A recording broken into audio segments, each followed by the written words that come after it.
오늘 새벽에는 시편 102편 12절에서 28절의 말씀으로 우리에게 주시는 하나님의 말씀의 은혜 받기 원합니다. 시편 102편의 말씀은 고난당한 자, 마음이 상하여 근심 가운데 있는 자가 하나님 앞에 나와 기도하며 부르짖는 그와 같은 내용으로 1절에서 11절까지는 어떤 개인의 탄식, 개인이 당하는 고난과 시련 속에 하나님께 부르짖는 그와 같은 기도의 내용이면 12절부터 마지막 절까지는 어떤 한 민족, 그 백성의 탄식을 하나님께 간구하여 부르짖고 있는 내용인 것입니다. 12절에 보면 여호와여 주는 영원히 계시고 주에 대한 기억은 대대에 이르리이다. 오늘 이 시인은 여호와 하나님을 찬양하기를 주는 영원히 계시고 주에 대한 기억은 대대에 이르리로다. 하나님이 누구신가, 어떠한 분이신가를 고백하는데 그 고백을 통하여서 13절에 이렇게 말합니다. 주께서 일어나사 시온을 긍휼히 여기시리니 지금은 그에게 은혜를 베푸실 때라 정한 기한이 다가오미니이다 라고 말합니다. 영원하신 하나님, 주에 대한 기억이 대대에 이르는 그 여호와 하나님께서 일어나셔서 이제는 무엇을 행하시느냐, 시온을 긍휼히 여기시리라 라고 말씀하는 것입니다. 여기서 말하는 시온은 예루살렘 땅을 가리킵니다. 그 예루살렘 땅에는 예루살렘 성전이 있는 곳으로 하나님의 임재가 있는 장소, 백성들이 하나님 앞에 나와 예배드리는 그와 같은 장소입니다. 또 더 나아가 이 시온은 다윗성에 그 있는 장소를 의미하고 폭넓게는 이스라엘까지 상징하는 내용인 것입니다. 즉 주께서 일어나사 시온을 긍휼히 여기시고 시온의 은혜를 베푸실 때라라며 그와 같이 간구하여 부르짖습니다. 이 시온, 예루살렘 성, 다윗성을 향하여 이 시인이 부르짖고 있는 이유는 그 어려움을 당하고 있기 때문입니다. 민족적으로, 나라적으로 고통을 당하고 있는 이때에 하나님께서 우리를 돌보아 주시고 하나님께서 우리를 긍휼히 여겨주시고 하나님께서 이 민족에게 은혜를 베풀어 달라라는 그 간절한 기도인 것입니다. 우리 대한민국도 나라와 민족을 위하여서 늘 교인들이, 성도들이 기도하고 있습니다. 어려움을 당할 때마다, 나라가 고통 가운데 있을 때마다 믿음의 성도들은 하나님께서 이 나라를 지켜주시고 이 백성을 붙들어 주시고 이 나라와 민족의 어려움을 헤쳐나가게 하여달라고 하나님께 간구하는 것처럼 이 시인도 시온에 대하여서, 그 이스라엘 나라에 대하여서 하나님의 긍휼과 하나님의 은혜가 있기를 간구하며 기도합니다. 그러면서 14절에 주의 종들이 시온의 돌들을 즐거워하며 그의 티끌도 은혜를 받나이다. 시온의 돌들, 시온의 티끌도 은혜를 받나이다 라고 고백함으로 시온에 있는 그 모든 것들이 하나님의 은혜가 없으면 설 수 없음을 고백하는 것입니다. 이 나라와 민족도 대통령이, 지도자들이, 정치인들이 행하는 것 같지만 실상은 하나님의 은혜가 없으면 아무것도 아닌 거예요. 그래서 우리는 나라와 민족을 위해서, 지도자들을 위해서, 또 이 땅에 있는 모든 것들을 위하여 하나님께 간구하며 기도하며 부르짖는 것입니다. 15절에 보니 이렇게 말합니다. 같이 한번 읽습니다. 이에 문 나라가 여호와의 이름을 경외하며 이 땅의 모든 왕들이 주의 영광을 경외하리니. 오늘 하나님이 시온을 돌보실 때 긍휼히 여기시고 은혜를 베푸시고 티끌도 돌들도 은혜를 받을 때에 문 나라가 여호와의 이름을 경외하며 이 땅의 모든 왕들이 주의 영광을 경외한다라고 말하는 것입니다. 세상의 모든 나라들이 그것을 지켜보고 있는 거예요. 하나님의 백성 이스라엘, 하나님이 다스리시는 나라, 그 이스라엘 백성들이 어떠한가라는 것을 통하여 그들은 하나님의 이름을 경외하게 되고 하나님의 영광을 경외하는 역사가 나타나는 것입니다. 그러므로 예수 그리스도를 믿는 성도들을 통하여서 안 믿는 사람들이 하나님을 알게 되는 것이죠. 하나님을 경외하게 되는 것이죠. 그러므로 우리는 하나님께 기도하며 부르짖고 간구하여 나아가는 것입니다. 16절에도 보니 여호와께서 시온을 건설하시고 그의 영광 중에 나타나셨습니다. 하나님이 시온을 건설하셨다. 하나님이 그 예루살렘 성전이 있는 곳, 그 다윗성, 그곳을 하나님이 건설하시고 영광 중에 나타나셨다라고 부르짖고 간구하는 것입니다.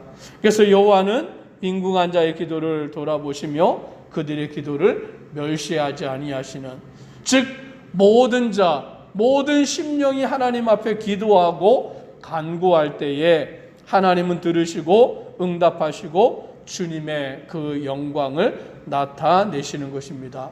오늘 우리는 그 하나님을 어떻게 해야 되느냐? 18절에 말씀합니다. 같이 한번 18절을 읽습니다. 이 일이 장래 세대를 위하여 기록되리니 창조함을 받을 백성이 여호와를 찬양하리로다.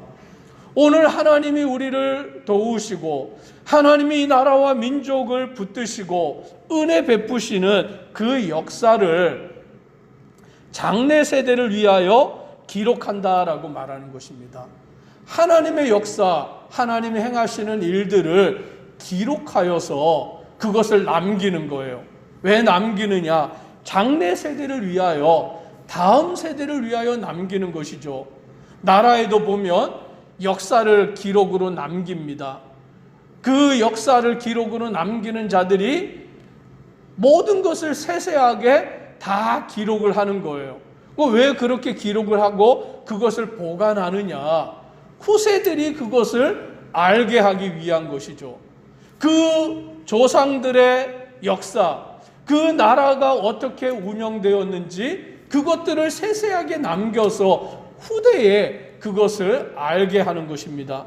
마찬가지로 하나님이 행하시는 일들, 하나님이 고난당하는 자에게 베푸신 은혜, 하나님이 시온에게 행하신 그 긍휼과 은혜를 다 기록함으로 장래 세대가 그것을 알게 되고 창조함을 받을 백성이 여호와를 찬양하리로다라고 말하는 것입니다. 오늘 우리는 성경 66권이라는 하나님의 계시 이 말씀을 받았기 때문에 오늘 우리는 이 계시의 말씀을 읽을 때, 들을 때, 묵상할 때 하나님이 이런 분이시구나. 하나님이 이스라엘 백성에게 이런 역사를 행하셨구나.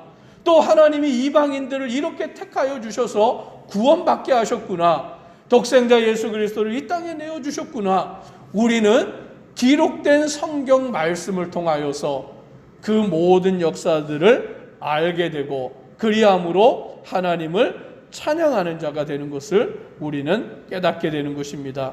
하나님이 그 일을 행하실 때에 21절부터 보니 여호와의 이름을 시온에서 그의 그 영예를 예루살렘에서 선포하게 하려 하심이라. 그때 민족들과 나라들이 함께 모여 여호와를 섬기리로다라고 말합니다. 오늘 여호와의 이름이 시온, 그 영예를 예루살렘에서 선포하시는, 그리하여 모든 자들이 그것을 알게 하시고 더 나아가 민족들과 나라들이 함께 모여 여호와를 섬기리로다. 즉 하나님이 이스라엘을 택하신 것은 이스라엘만 구원하려고 하신 것이 아니에요. 이스라엘 민족을 제사장 나라로 부르셔서 그 이스라엘 나라를 모델로 세우시사 문민족들, 이방의 나라들이 이스라엘을 보면서 하나님을 알게 하시는 거죠. 하나님은 이런 분이시구나. 하나님은 그 백성들을 이렇게 인도하시는 분이시구나. 그리하여 그 모든 민족들과 나라들도 함께 여호와를 섬기게 되는. 그래서 지금 많은 사람들이 하나님을 알고 하나님을 믿고 하나님을 섬기며 주님을 따라가는 그와 같은 삶을 이루는 것을 보게 됩니다. 한 개인의 고난 중에 부르짖음을 통하여, 한 민족이 당한 고난 가운데 부르짖음을 통하여 하나님은 그들을 온전히 세우시고 또 그들에게 베푸신 은혜와 긍휼을 통하여서 모든 민족들이 하나님을 알게 하시고 하나님을 경외하고 하나님을 섬기며 찬양하게 하시는 주의 역사를 이루시는 것입니다.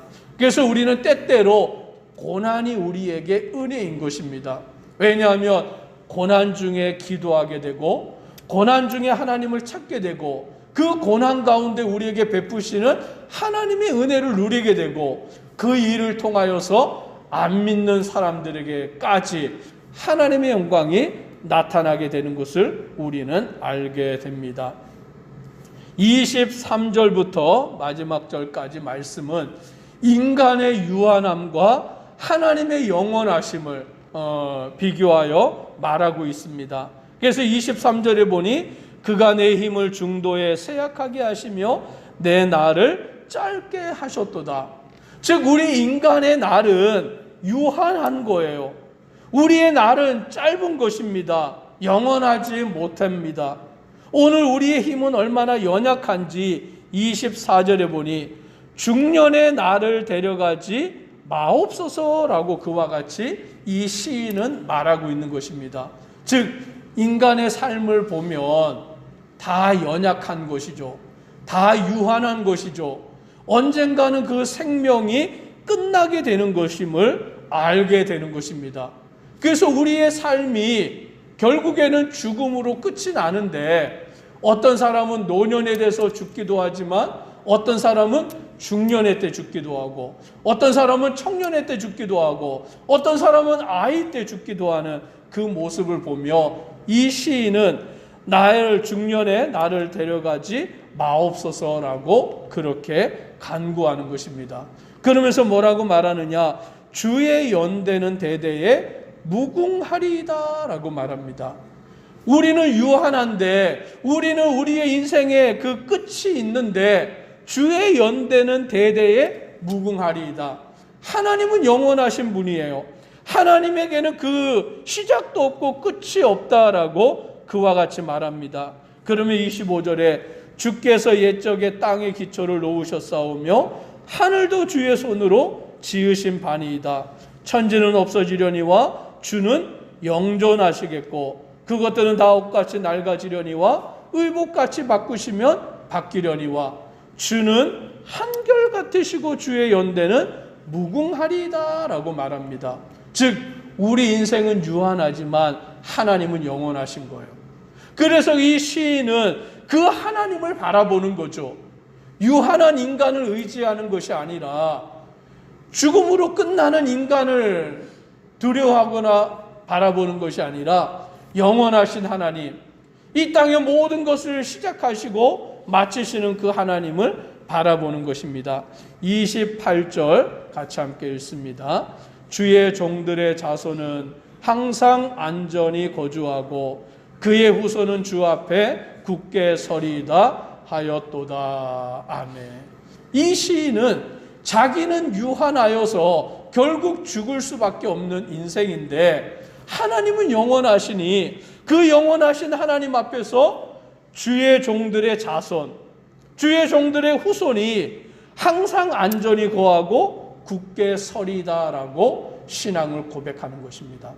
나는 죽어서 끝나지만 내 자녀들은, 내 자손들은, 대대로 그 후손들은 주의 영광 앞에 있기를 소망하며 기도하는 것이죠.